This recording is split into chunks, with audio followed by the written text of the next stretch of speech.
Good afternoon. This is Justin from Ecclesia, and I'm coming to you this afternoon to talk a little bit about hope. Shortly after Jesus was crucified, there were two disciples who were leaving Jerusalem, and in doing so, they were very distraught because they had this hope that seemed to be completely dashed. The Messiah, the Lord, the King of Israel, they believed to be Jesus. But the Messiah wasn't supposed to be crucified. And so they found themselves in a very strange predicament where they had put all of their hopes, their dreams, and they had set it upon this wandering homeless rabbi named Jesus. And the temple authorities, working in conjunction with the Roman oppressive army that was there, they crucified him based on trumped up charges, false accusations, attested to and witnessed by people from all over.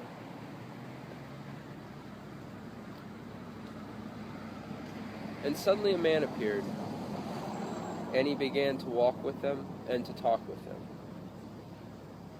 And in doing so, he opened the scriptures to them, and their hearts were strangely warmed when they realized that the Messiah had to suffer for the sake of the salvation not only of Israel, but for everyone who would believe. And as he continued to walk with them, they entered into the time of a meal, to share a meal together. And when the bread was broken, they realized that it was Jesus, the crucified and resurrected Messiah, the King of Israel, the world's true Lord. How about you? Have you had your hopes dashed? Perhaps you had a relationship that your whole life was based around.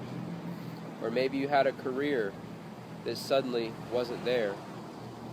Or maybe you had a hope to be something, and suddenly you fell into some grievous sin, and it seemed like all hope was lost to ever attain to that goal. As you get together this week to talk about sanctification matters with your prayer partner, I want you to look back on your life, as far back as you can remember, and think about the hopes that you've had, the hopes that have not been realized, the hopes that perhaps you felt entitled to at one point in time, and then when they were ripped from your grasp, perhaps you felt a little bit bitter or angry. Talk about these things and consider what Jesus has gone through in paying for your sins. Consider that sometimes we don't understand how things work out. But if we put our faith in the fact that God works all things together for the good of those who love Him and are called according to His purposes, if we really own that in our hearts and realize that the Creator of the heavens and the earth, the God of Abraham, Isaac, and Israel, loves you with an everlasting love and will never leave you nor forsake you. Though people may come and go in your life, you may experience grievous tragedy and loss that you just don't think you'll ever be able to cope with. But at the end of the day, there is a hope. Sometimes there has to be struggle. You have to go through it with a grateful heart, celebrating not because of the trials, but through the trials. Because there's a joy that is set before you that surpasses anything that you've ever imagined.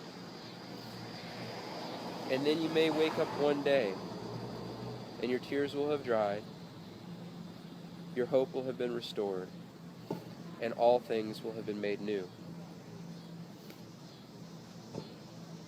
There's going to be a prayer posted to maybe assist you with some of these things.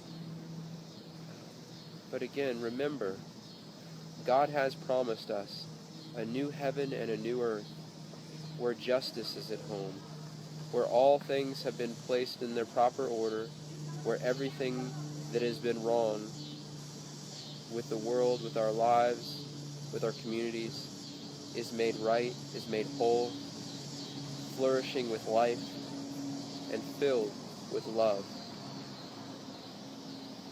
This is our hope. Have a blessed Sunday and a blessed week as you gather together, and may the presence of the Lord bind you together in love.